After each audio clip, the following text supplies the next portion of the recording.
In 1963, Burke's Peerage published an updated edition of its family directory. On the page listing the descendants of the 14th Earl of Strathmore, two names, Nerissa Bowes-Lyon and Katherine Bowes-Lyon, had a date of death printed next to them. The date was wrong. Both women were alive. Both were in the Royal Earlswood Mental Hospital, a Surrey institution for patients classified under the Mental Deficiency Act as imbecile and feeble-minded. They lived for another 23 and 51 years, respectively. And the woman at the center of the decision to commit them to Earlswood in 1941, whose personal involvement the 2011 Channel 4 documentary that finally excavated the family's history placed at the heart of the case, was their aunt, Elizabeth, the Queen Mother. This is the story that required a tabloid photographer posing as a relative to surface. It's a story assembled from Burke's Peerage entries, hospital admission registers held at Surrey History Centre, a plastic grave marker in Redhill, and 46 years of institutional silence. None of the facts that make it damaging are in dispute. Only the degree of Elizabeth Bowes-Lyon's personal culpability remains contested. Everything else is in the record. We begin at the point of rupture. Redhill, Surrey, April 1987. A journalist from The Sun posed as a relative of Katherine Bowes-Lyon and gained access to the Royal Earlswood Hospital. Katherine was 60 years old. She had been in this institution since she was 14. The journalist photographed her. The image that resulted, of an elderly woman in institutional clothing, visibly confused, visibly frail, ran on the front page of the British national press beneath the headline, "Queen's Cousin Locked in Madhouse." The story had been true for 46 years. No one in the family had elected to tell it. What the Sun's investigation established was this. Nerissa Bowes-Lyon, first cousin of Queen Elizabeth II, had died on January 22, 1986, at Royal Earlswood, 1 year before the newspaper story ran.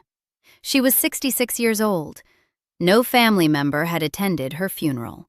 Hospital staff were the only people present. Her grave in Redstone Cemetery, Redhill, was marked not with a headstone, but with a plastic hospital identification tag bearing a serial number. One source recorded the inscription as M11125 Bowes-Lyon. The 103rd edition of Burke's Peerage, the self-described Bible of aristocratic genealogy, had declared her dead in 1940.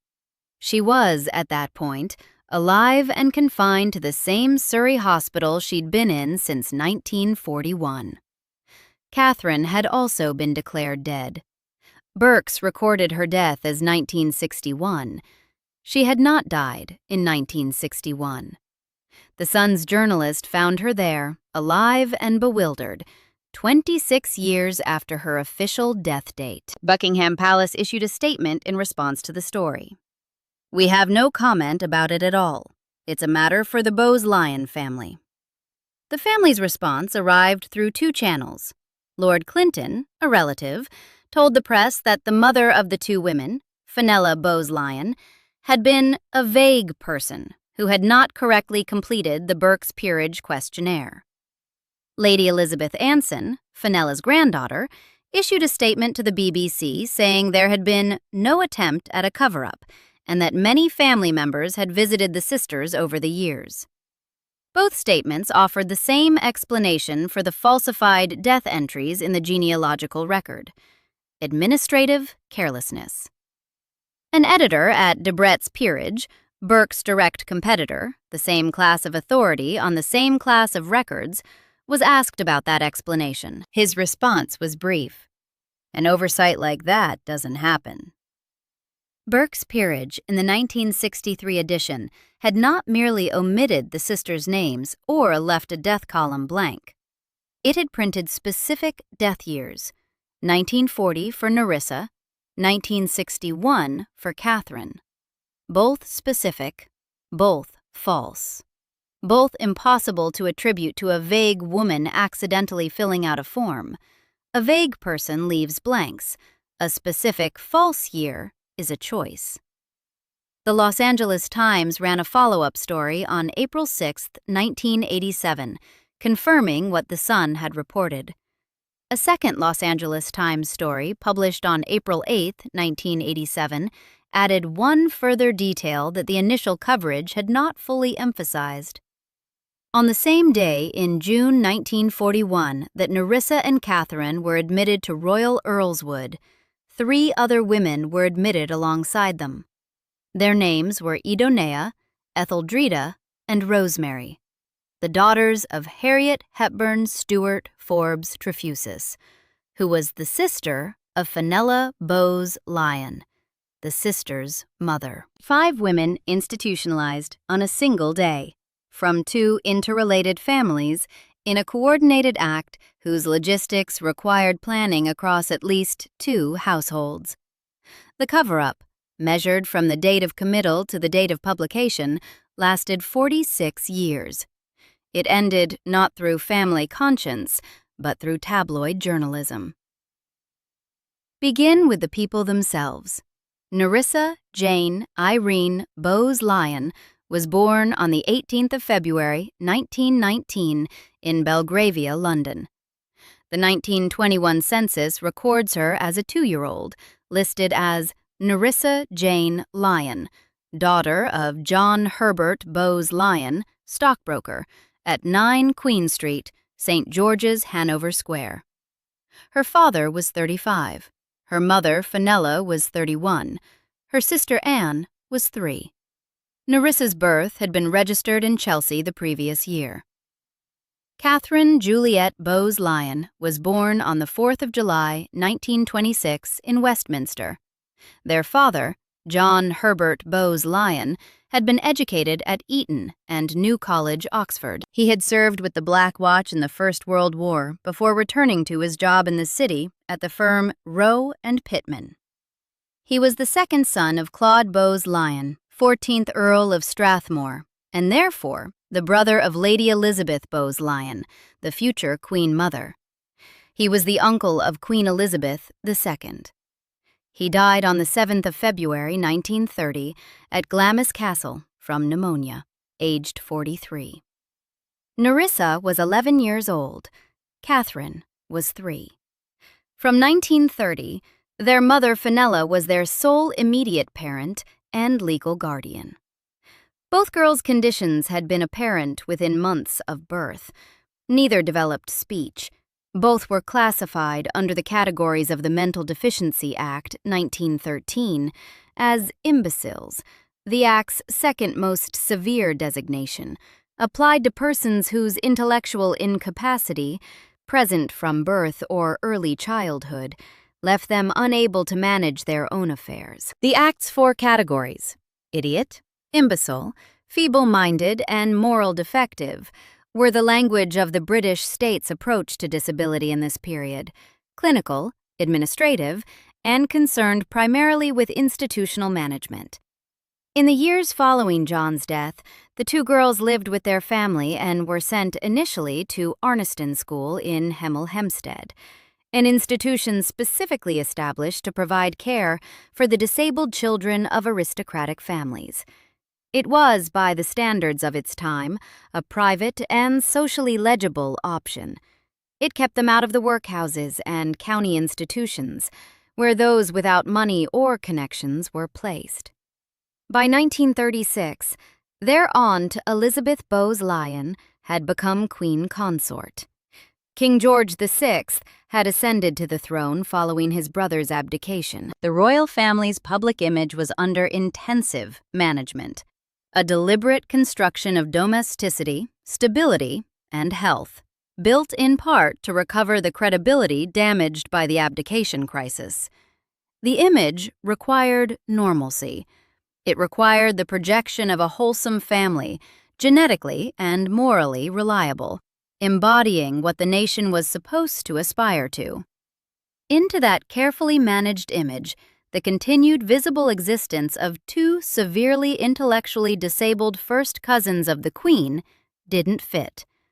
The precedent had already been set. Prince John, the youngest son of George V and Queen Mary, had been removed from public royal life in 1916 at the age of 11, when his epileptic fits became too frequent and severe to manage publicly. He lived at Wood Farm on the Sandringham estate until his death in January 1919, the month before Nerissa Bowes-Lyon was born. He wasn't institutionalized, but he was removed. His name was excised from most public genealogical presentations of the royal family for decades. The lesson wasn't subtle. A disabled royal relative was a problem to be managed privately, and the management was understood across the interconnected world of British aristocratic and royal life as the appropriate response. The Bowes-Lyon case in 1941 followed the same structural logic, with, as the evidence suggests, a more systematic effort at administrative erasure. Royal Earlswood had been founded in 1847 as a charitable subscription institution for idiots and imbeciles, initially operating in North London. It moved to its permanent site in Redhill, Surrey in 1855. By the mid-20th century, academic literature on British institutions for the mentally disabled specifically described Royal Earlswood as the most prestigious hospital of its kind in the country. It had capacity for approximately 500 patients, was licensed under the Idiots Act 1886, and continued under successive NHS and mental health legislation. It was the institutional destination chosen by aristocratic and upper-class families who could afford the best available placement for a relative they had decided could no longer live among them. In June 1941, the specific date within that month isn't established in publicly accessible records, Nerissa and Katherine Bowes-Lyon were admitted to Royal Earlswood. Nerissa was 22, Katherine was 14. Her 15th birthday was on July 4th, 3 weeks after the admission. On the same day, their maternal cousins, Idenia, Etheldreda, and Rosemary Fane, were admitted alongside them. The admission registers from 1941 are held at Surrey History Centre in Woking. The National Archives Accessions Return records the collection as covering Royal Earlswood Asylum, Redhill. Admission and death registers 1919 to 92. Those registers document for each patient name, address, next of kin information, disease or classification, ward, and the source of admission. They exist. They are catalogued. The precise signatory on the Bowes-Lyon admission forms isn't documented in any secondary source that has been publicly examined. What the available record does establish is this. The legal guardian of both girls in June 1941 was Fenella Bowes-Lyon, their mother. Their grandmother, the Countess of Strathmore, Nina Cecilia Cavendish Bentinck, had died on 23 June 1938. She couldn't have been involved. Their father had died in 1930. The committal required Fenella's involvement. Whether Elizabeth, as the sister's aunt and as queen consort, was personally present in that decision, was a named signatory, or was simply informed and non-objecting, is the question that remains. The Channel 4 documentary made the stronger claim. The family disputed it. What isn't in dispute? The family as a whole funded the placement at £125 per year. That figure, £125 annually combined for both sisters, was the total documented financial commitment made by the Bowes-Lyon and royal families to Nerissa and Katherine Bowes-Lyon for the duration of their institutionalization. Under the Mental Deficiency Act 1913 and its 1927 amendment, placement of a person classified as mentally defective required certification by at least 2 medical practitioners and either a family petition or local authority order. The process wasn't casual. Paperwork was required. Signatures were required. The specific legal mechanism, whether family petition, guardianship proceedings, or local authority certification, isn't documented in available secondary sources, but it was a formal process, and it required the explicit involvement of whoever held legal authority over both women. That was Fenella. The reasons why the committal happened in June 1941, specifically, aren't stated in the record. The wartime context is often cited. With bombing ongoing and domestic disruption significant, the practical management of two nonverbal, severely disabled adults in a family home became more difficult. That explanation may be partly true. It's also true that June 1941 was the moment when the managing of the two women's existence became permanently formalized. Not as a temporary arrangement, but as a permanent institutional placement that would last, in Nerissa's case, until her death 44 years later. The hereditary context matters for understanding the family's calculus. The 1913 Mental Deficiency Act had been partly shaped by the assumption that intellectual disability was heritable and required institutional segregation to prevent transmission. The Wood Committee's 1929 report on mental deficiency services had addressed hereditary transmission directly. David Danks, director of the Murdoch Children's Research Institute, stated publicly in 1987 that a genetic disease in the Hepburn-Stewart-Forbes Trefusis maternal line may have been the cause of the sisters' conditions, a possibility that, had it been publicly known in 1941, would have drawn direct attention to the Bowes-Lyon bloodline at the moment when Elizabeth, Queen Consort, was at the center of the monarchy's carefully managed genetic image. The commitment served that image.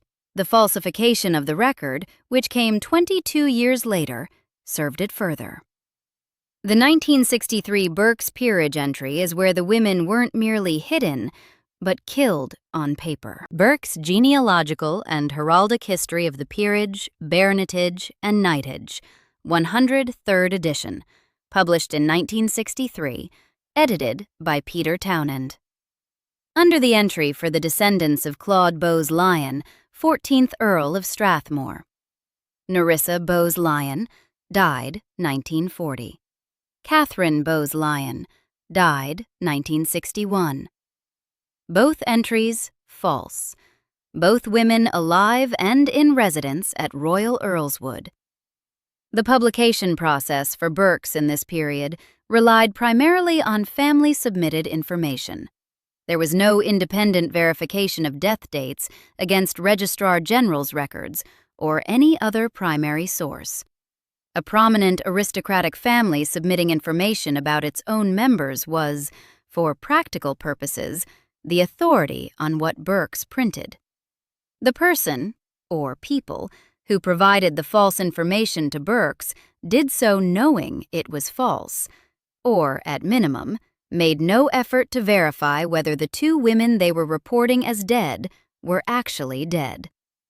The family's explanation assigned this to Fenella's vagueness. The explanation has two problems. The first is that Fenella reportedly visited her daughters regularly at Earlswood until her own death in 1966, making it difficult to establish that she was genuinely unaware of whether they were alive when she completed any Burke's documentation. The second is the specific nature of the false entries. Nerissa's reported death year, 1940, predates her committal to Earlswood by 12 months. She was committed in June 1941. Burke's declared her dead in 1940.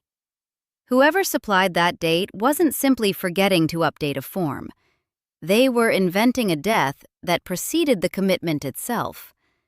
Katherine's false death year, 1961, corresponds to the period when family visits to Earlswood reportedly ceased, and when the last active family connection to both sisters appears to have been severed. An editor at Debrett's Peerage said directly, "An oversight like that doesn't happen." A competition professional assessing a competitor's editorial process, stating that specific false death dates can't plausibly be attributed to careless form filling. The false entries ran uncorrected in Burke's Peerage from 1963 to 1987. 3 impressions of the 105th edition appeared between 1970 and 1978 without correction. For 24 years, the authoritative directory of British aristocratic genealogy recorded both women as dead. For 24 years, anyone consulting Burke's Peerage on the subject of the Strathmore family would have found 2 dead cousins and no inconvenient question about where they were living. In 1963, the same year Burke's Peerage declared both sisters dead, accounts of the period place Queen Elizabeth II visiting hospitals in connection with her charitable work supporting the King's Fund, King Edward's Hospital Fund for London, which coordinated royal patronage of British hospitals. One published account places a King's Fund-associated royal visit at Royal Earlswood that year. Independent primary documentation of that specific visit hasn't been confirmed in publicly accessible records, and the claim rests on secondary sources, including the Channel 4 documentary's framing of the case. What is confirmed: Nerissa and Katherine Bowes-Lyon were resident at Royal Earlswood throughout 1963. What is confirmed: the institution was, in that year, one of the most prominent NHS-managed hospitals for the mentally disabled in the country, receiving charitable support and operating in the framework of royal health patronage. What is confirmed? The entry in Burke's Peerage declaring both women dead was published that same year. In the same year, they were alive, in the same building. The palace's stated position, offered after the 1987 exposé and again after the 2011 documentary, was that the Queen had believed her cousins to be dead. The Queen Mother's stated position, attributed by one account to her reaction in 1982, was that she too had believed them dead until receiving a letter from the hospital's League of Friends that year, and that upon learning of their existence, she immediately arranged for birthday and Christmas presents to be sent. If that account is accurate, it changes the shape of the story somewhat. It means the Queen Mother may not have been consciously maintaining a deception in the later decades of her life. It does not explain why, for 40 years, a family paying annual maintenance fees to an institution had no knowledge of who was living there. It does not explain the false death entries in Burke's. And it does not explain why, after 1982, the presence replaced but didn't precede any visit from any member of the family. O'Neill Braithwaite, the nurse who worked with both sisters at Earlswood, described what she observed. When the Queen or Queen Mother appeared on television, the sisters would curtsy. Low, formal curtsies, responses to a recognition they couldn't articulate. She said, "If the Queen or Queen Mum were ever on television, they'd curtsy, very regal, very low. Obviously, there was some sort of memory. The nurses saw it. The family, by the record, didn't." On 22 January 1986, Nerissa Jane Irene Bowes-Lyon died at Royal Earlswood Hospital, Redhill, Surrey. She was 66 years old. She had been at the institution for 44 years and 7 months.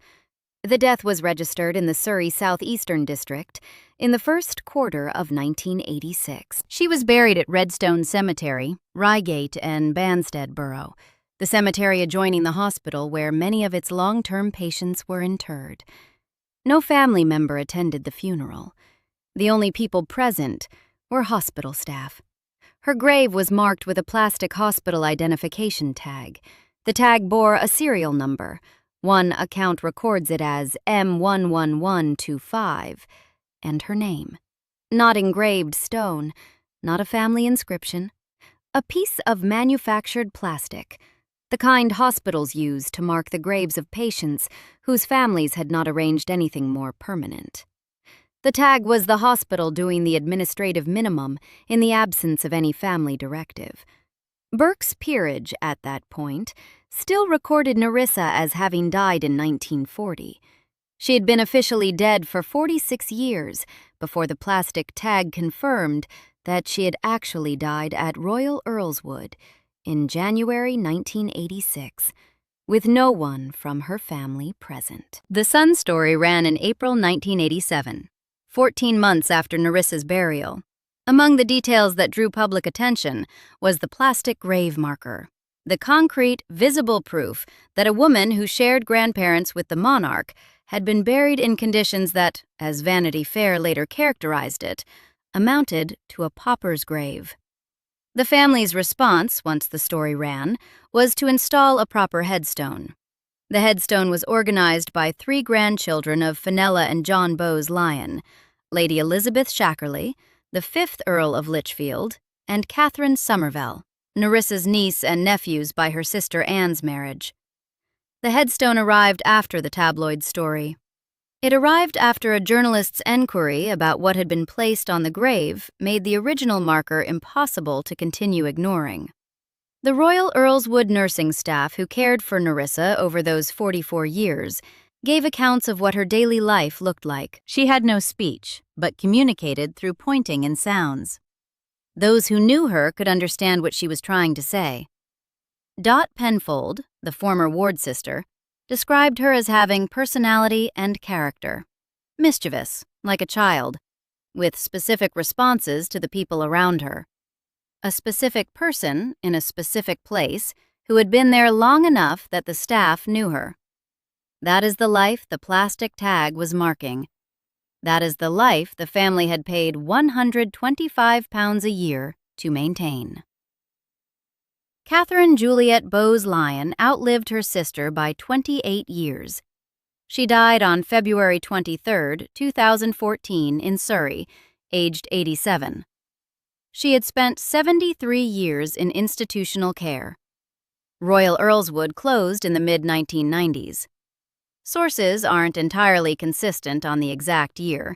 Some indicate 1996, others 1997. When the closure was announced, the hospital's administrator reportedly contacted the palace to discuss arrangements for Katherine's future. According to a published account in Community Living magazine, neither the Queen nor the Queen Mother agreed to meet to discuss her care. Katherine and her surviving cousin Idonia Fane were transferred to Ketwin House, a care home in Surrey.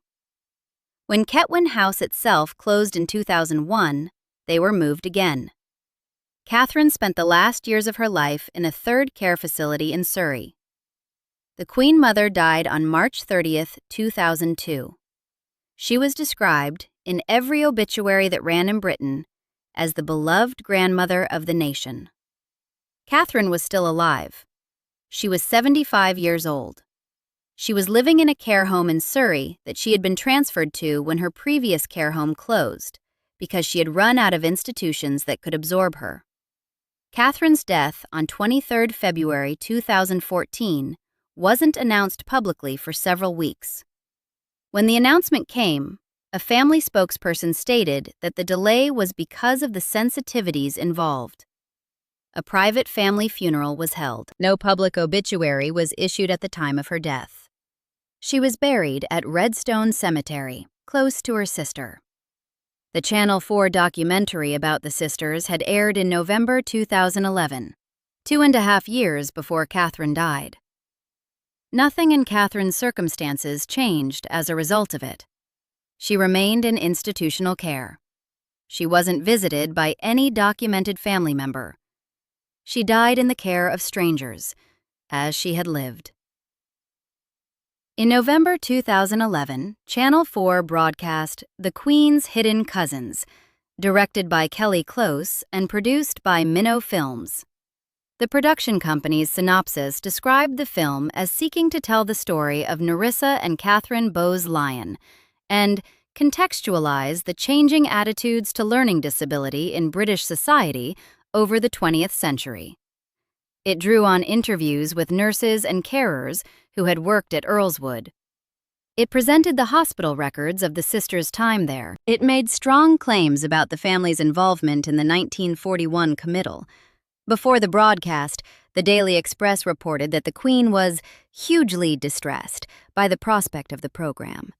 Lady Elizabeth Shackerley, Fenella Bowes-Lyon's granddaughter, the sisters' niece and party planner to the Queen, issued a public statement calling the documentary cruel and intrusive. She disputed its characterization of familial abandonment and stated that, far from being a taboo subject, Katherine and Nerissa were very much a part of the family, as sisters of her mother, the late Princess Anne of Denmark. An unnamed source described as a close confidant to the Queen told the press that both sisters had been visited regularly by family, that they had received presents at Christmas, and that their thinking age throughout their lives had been 4 years old.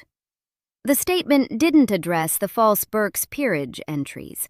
It didn't address the plastic grave marker. It didn't address why no family member had attended Nerissa's funeral in 1986. Dot Penfold, the former ward sister who had worked directly with both women at Earlswood, told the documentary, "The impression I had was that they'd been forgotten." An administrator at Royal Earlswood had stated to journalists in 1987 that regular family visits had ceased in the early 1960s, following the death of a close relative. Since then, both sisters had had few visitors. The administrator described Katherine in 1987 as an elderly, frail old lady, one who finds it very difficult, perhaps, to understand this sort of thing, and what's going on in the world around her. She's really little more than a child. The Guardian's television reviewer, John Crace, writing after the documentary broadcast, noted that the program had left the central question unanswered. He described it as the one part of the story that was genuinely still a mystery. Specifically, why the sisters had been placed in care in 1941 and who had made that decision. The documentary had accessed care records, nursing testimony, and family statements. It had not resolved the question of the 1941 admission forms. That question remains unresolved. The admission registers are in the Surrey History Centre. They cover 1941. They include next of kin information and the details of who authorized each placement. That documentation exists. Whether it has been fully examined and whether the names it contains will be formally placed in the public record isn't established. The Bowes-Lyon family's decisions sit inside a specific historical logic that does not excuse them, but does explain how they were possible. The Mental Deficiency Act, 1913, created the formal legal architecture for institutionalizing persons classified as mentally defective. The Act's underlying premise, that such conditions were heritable and required institutional management to prevent their continuation, wasn't fringe ideology in 1941. It was embedded in British public health law, supported by the medical establishment, and practiced across the social classes, from working-class families placing children in county asylums to aristocratic families placing them at Royal Earlswood. The difference wasn't in the act of institutionalization, but in the choice of institution and in the subsequent management of the public record. What aristocratic families had that working-class families didn't was access to the machinery of aristocratic record-keeping. Burke's Peerage, Debrett's, family genealogical submissions, the ability to use those mechanisms to erase inconvenient facts from the permanent record of British society. The 1913 Act made the physical removal routine. The Burke's Peerage entry made the documentary removal possible. Prince John Windsor, the youngest son of George V, had died in January 1919, before the question of adult institutionalization could arise. He was 13. But his case had established, firmly, within the interlocking world of British royal and aristocratic life, that a disabled relative was managed out of public view, and that the management was treated as a private family matter rather than as anything requiring public acknowledgement. By 1941, that precedent was 22 years old. It was the operating assumption. What distinguished the Bowes-Lyon case from Prince John's was duration. Prince John died.